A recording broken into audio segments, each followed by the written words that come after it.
to ask me, then he is not a doctor and you are not his patients. Forget about the medicine.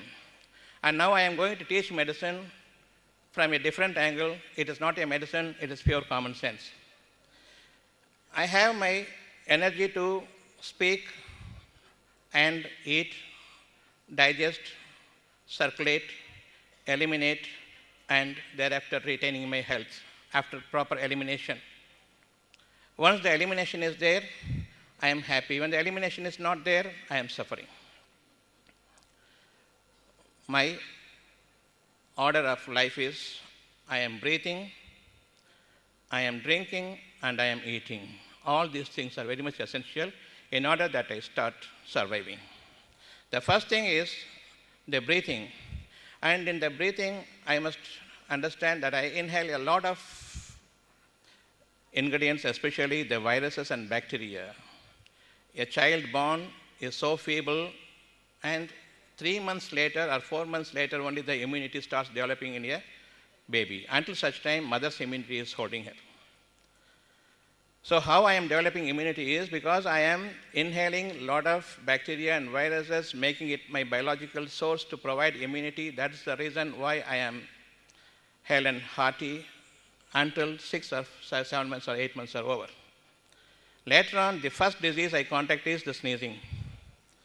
Then my indigestion. After that, the fever.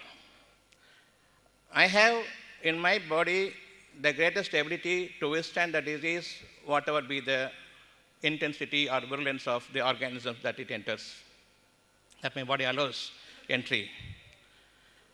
When my body allows the entry of organisms unknown to me, unspecific to me, then my body gears up against it.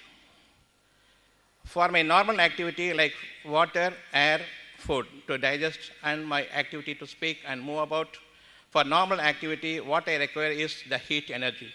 Energy is required. That is the heat energy.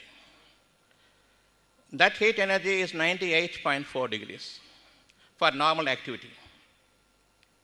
For normal activity, the heat is 98.4 degrees Fahrenheit. Suppose I have a disease force is attacking me, a very intense reaction must develop from within me to act against the disease, to fight the disease. The fighting force must have more power than the normal existing force. Whatever I require as an energy for my normal activity is 98.4, but if I have to fight against a disease, a fighting energy must be more intense. This intense energy is increasing in the temperature. Increasing in the temperature means 99.4, 100.4, 101, 2.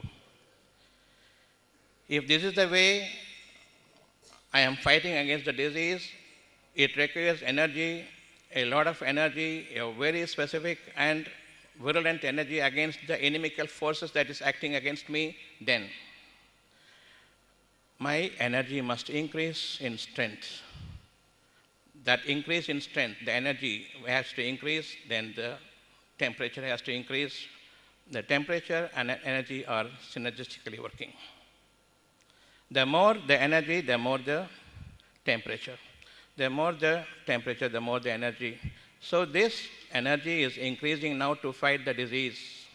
99 degrees, 100, 101, 102. Whether this energy is to be respected or to be discarded. To be respected. What we do is, right from the beginning, my energy is traversing throughout the body from head to toe. If only we have some knowledge about acupuncture, we know the meridians. We have heard of the meridians, the energy channels passing from head to toe. Almost all the skin surface is traversed with the energy lines, with intricate mechanism. These energy lines, modern medicine doesn't know.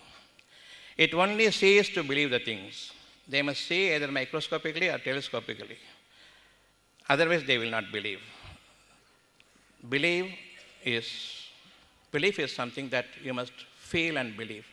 What you see to believe, there's no need for believing. You're already seeing it.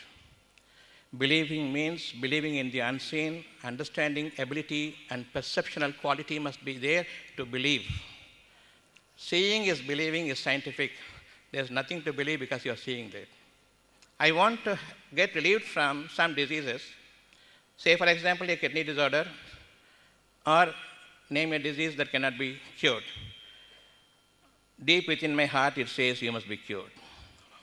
Deep within everybody's heart, whoever is suffering from whatever the diseases may be, the speech inside of you, in the depth of your heart, is that you must be cured. Is there a willingness to cure, get cured? Yes, I have the willingness.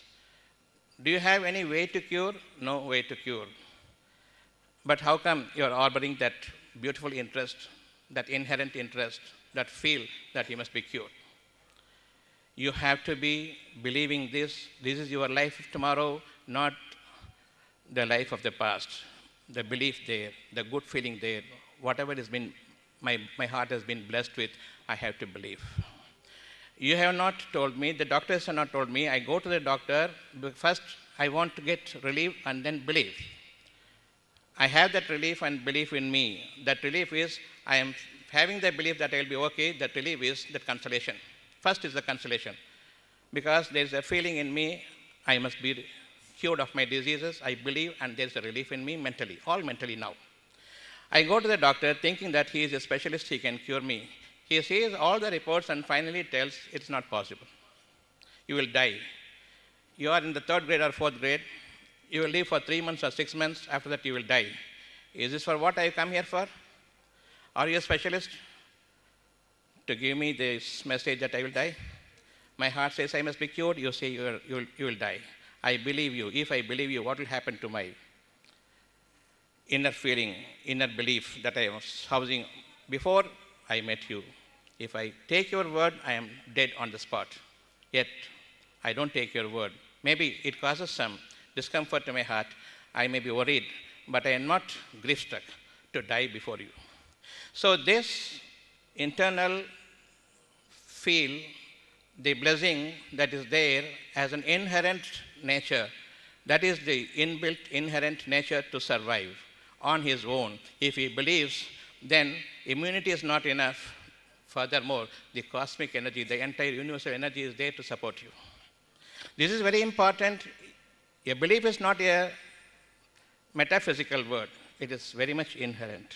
This belief is conducting you towards tomorrow. If that belief is there, you lose your heart. Even on your final days, they will tell you, when the doctors have washed off their hands of you, then they will say, don't lose the heart. What is there in the heart is the belief, the message. This is the God-given message there. It is the inherent protection force. None can beat this force if you believe. A fever must be respected until such time it comes down. But a doctor gives empirically, unscientifically, symptomatically, a quack practice, they give an anti-fever medicine. Once the anti-fever medicine is given, 102, 103, so much is the built-up of fighting force is lost now, totally removed. You are open to more diseases now. When you give your antipyretic, anti-fever pills, what happens is entire body is cooled, here and there, not uniformly. You may see in some people, some children or people, when they suffer a disease, a fever, only the hands will be warm, other parts will be cold. Only the head will be warm, other parts will be cold. Or the head and neck will be cold, the back and front portion will be warm. There is no uniformity.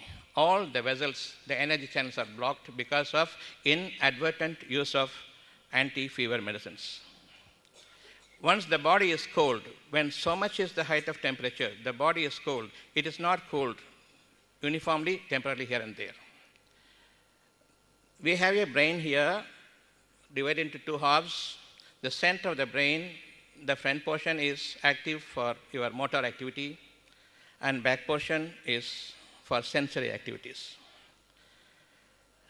The energy going there, traversing through the skin above, all the urinary bladder line, gallbladder line, and the stomach line, everything is traversing throughout your body, giving energy to the entire physical structure so that it survives. Suppose this portion is blocked from before and here. This portion is blocked. frozen.